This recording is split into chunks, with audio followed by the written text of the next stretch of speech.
single week, the cloud-native ecosystem ships hundreds of updates. Honestly, it's a fire hose.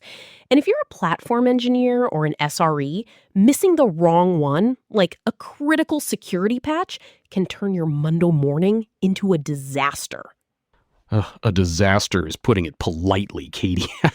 I've seen teams lose entire weekends because they missed one line in a changelog from a project they didn't even know was in their stack. Exactly. And that is why we are here. Welcome to the very first episode of Cloud Native Pulse.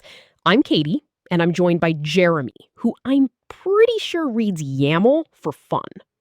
Hey, it's better than most modern fiction. I'm Jeremy, and I am genuinely passionate about how we build resilient infrastructure without losing our minds. We'll see about the not losing our minds part. Look, for those just joining the ecosystem, we should probably talk about the ladder we're climbing today, the CNCF stages. Jeremy, explain it without sounding like a brochure. Okay, think of it like a restaurant guide. Graduated projects are your Michelin-starred spots. They've proven they can handle a massive crowd, they're rock solid, and they're basically the industry standard. So what about the next step down? That's incubating. Think of it as that trendy new bistro everyone is talking about. It's growing fast, people are using it in production, but they're still perfecting the menu. And Sandbox? Those are the experimental pop-ups. Brilliant ideas, maybe a bit raw, but definitely worth keeping an eye on. I like it. I'll take the pop-up any day. But today, we've got a mix of all of them, starting with some massive security news from Spire that we have to get to right now. Jeremy here, and I'm telling you, it's a big one.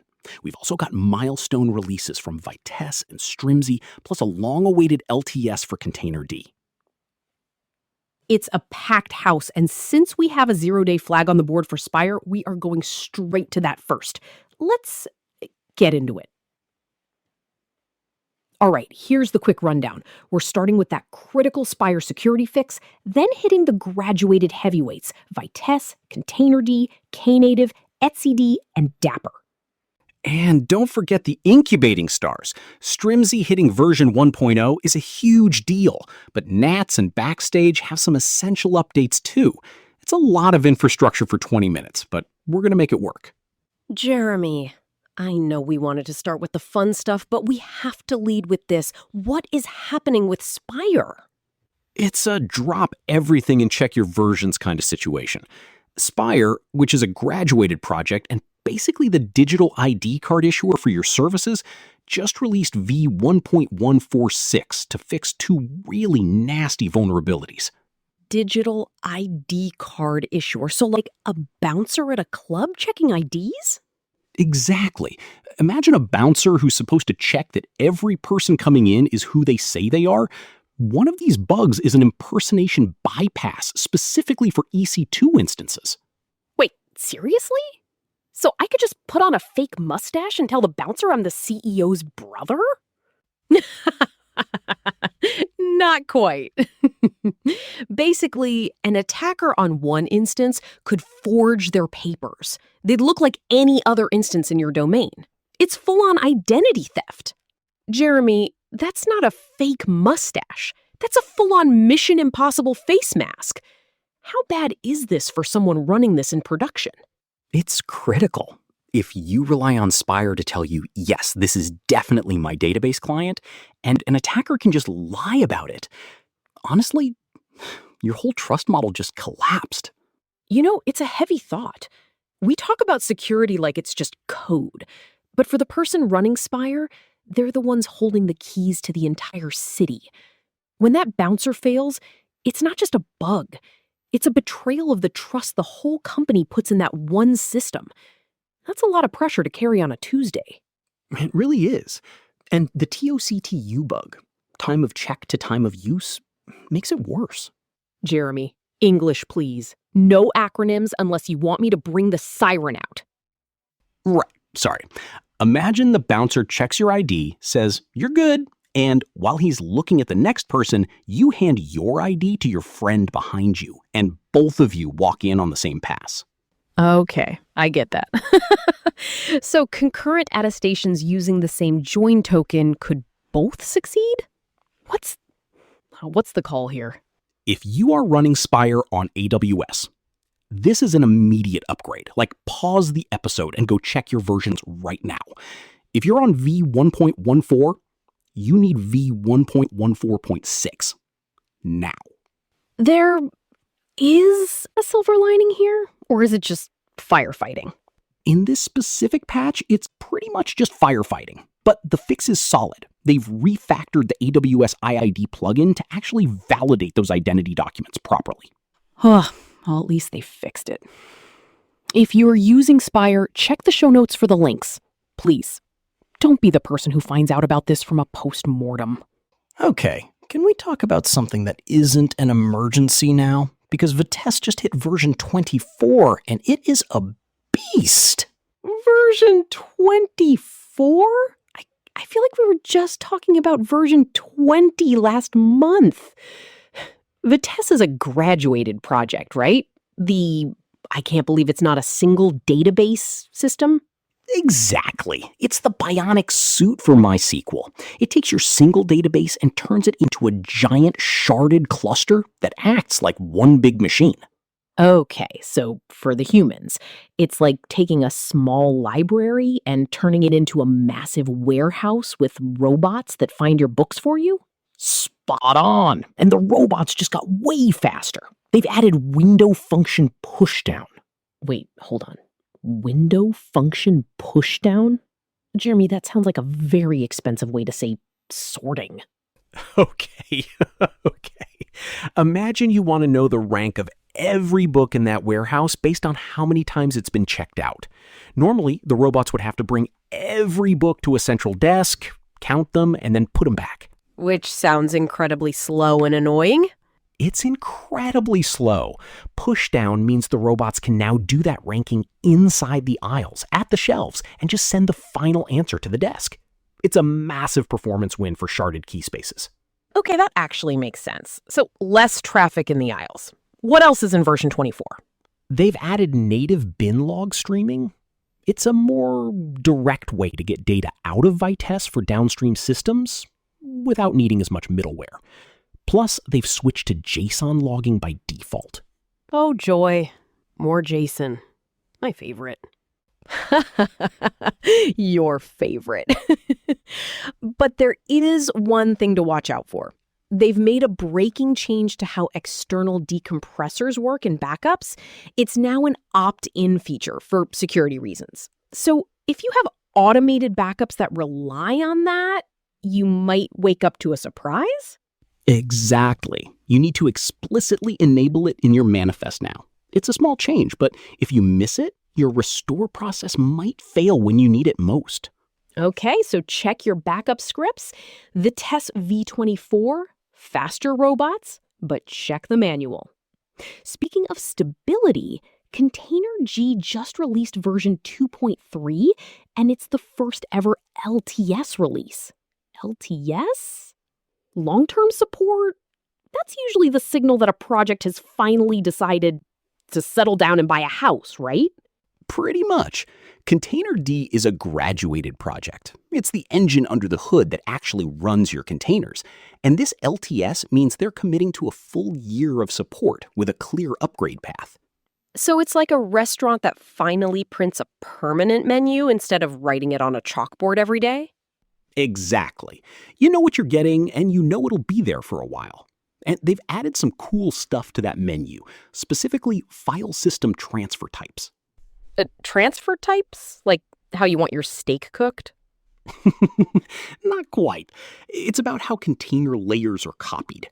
It makes operations like moving files between the host and the container more efficient. Plus, they've really leaned into open telemetry for trace propagation. More telemetry, because we definitely didn't have enough metrics to ignore already. Hey, when you're trying to figure out why a container is slow, those traces are lifesavers. They've also added support for eROFs, which is a read-only file system, and DM Verity. Jeremy, DM Verity? Are we making up words now? It's for integrity checking. And make sure your read-only layers haven't been tampered with. It's a big win for security-conscious shops. Fair enough. Security is good. Containerd v2.3, the stable choice for people who hate surprises. And if you like stability but want more serverless in your life, Knative just hit v1.22. Knative, the graduated project that's trying to make Kubernetes feel like it's not Kubernetes. That is the most accurate description I've ever heard. Think of Knative like a traffic cop for your functions. It handles the scaling, the routing, and even scales things down to 0 when nobody's using them. So if nobody's at the intersection, the cop goes on a coffee break?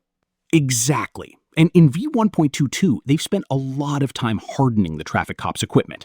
They've refactored TLS, which is the encryption for your traffic, across all their core components. Wait, wasn't it already encrypted? It was, but it was a bit fragmented. They've standardized it now, making it much harder to misconfigure. Plus, they've added graceful shutdown for WebSocket connections. Graceful shutdown. So instead of just hanging up the phone, they actually say goodbye? Right. No more dropped connections when a pod scales down. They've also added support for custom ports on liveness probes, which gives you more flexibility in how you check if your app is still breathing. Because sometimes my app likes to breathe through a very specific, non-standard port. You'd be surprised how often that happens. It's a solid maintenance release that makes production deployments just that little bit more robust. Good to hear. Knative v1.22. Polite shutdowns and better armor. All right, let's pivot. I want to hit a quick reliability run on 3 projects that just dropped essential patches: etcd, Dapper, and Backstage. The lightning round. Okay. Let's start with the big one, etcd. Version 3.6.11, etcd, which is a graduated project, is basically the brain of Kubernetes, the distributed shared diary where all your cluster state lives. They fixed a weird quorum bug where you couldn't add a new member if one existing member was down. So if one friend is sick, nobody else can join the diary circle? Exactly. They also patched an RBAC bypass where someone could sneak a peek at your diary by nesting requests inside a transaction. Upgrade this weekend, folks. Sneaky. etcd v 3.6.11. Keep the diary safe. Next up, Dapper. v1.17.6. Dapper, also graduated, is like the Lego blocks for microservices.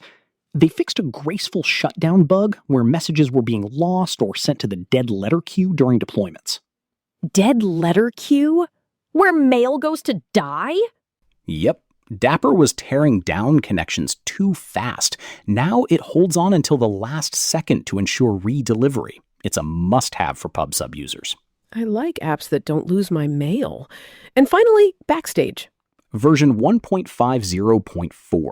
Backstage, the incubating portal for engineering teams, just got a major hardening of the unprocessed entities pipeline in the catalog.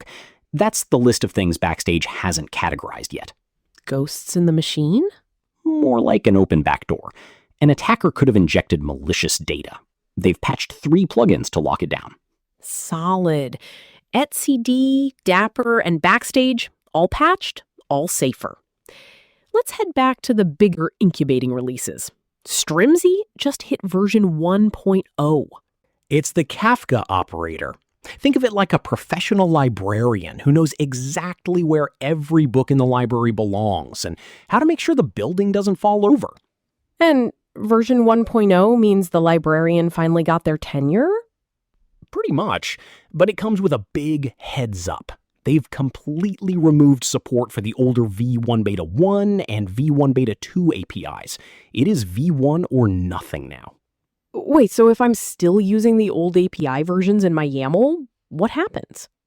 Your cluster won't appreciate it. You have to migrate your resources before you hit that upgrade button. They've also added support for Kafka 4.1.2 and introduced TLS support for the HTTP bridge. So the librarian can now send encrypted notes? Exactly. And they've added a force renew annotation for user certificates. If you think a certificate has been compromised, you can just slap an annotation on it and Strimzy will roll a new one immediately. That is actually very cool. Strimzy v.0. Kafka is officially grown up, but check your API versions. And if you're not using Kafka but still need to send messages, Gnats just released v2.14. Gnats, the incubating project that's so fast, it's basically time travel. It's a high-performance messaging system. Think of it like a pneumatic tube system for your data. You just pop a message in one end and it arrives at the other end almost instantly. So what's new in the tubes? That is a lot of infrastructure for 1 week, Jeremy. My head is spinning. Hey, it's a good spinning. The ecosystem is moving fast, but the quality of these releases is actually getting better. We're seeing more LTS commitments and more thoughtful API transitions. Spoken like a true fanboy. But he's not wrong. We covered a lot today, from that critical Spire security fix to the major milestones for Vitesse and Strimzy and the new LTS for Containerd. And please, seriously, if you are running Spire, especially on AWS, go check those versions. 1.14.6 is the one you want. Don't wait. What he said. We'll be back next week with another batch of releases to cut through the noise and tell you what actually matters. Can't wait. I've already got my eye on a couple of sandbox projects that look like they're about to pop. Of course you do. If you liked the show, share it with a friend who's currently drowning in YAML. And check the show notes for all the links we mentioned. I'm Katie, he's Jeremy, and this has been Cloud Native Pulse. See you in the aisles. See ya.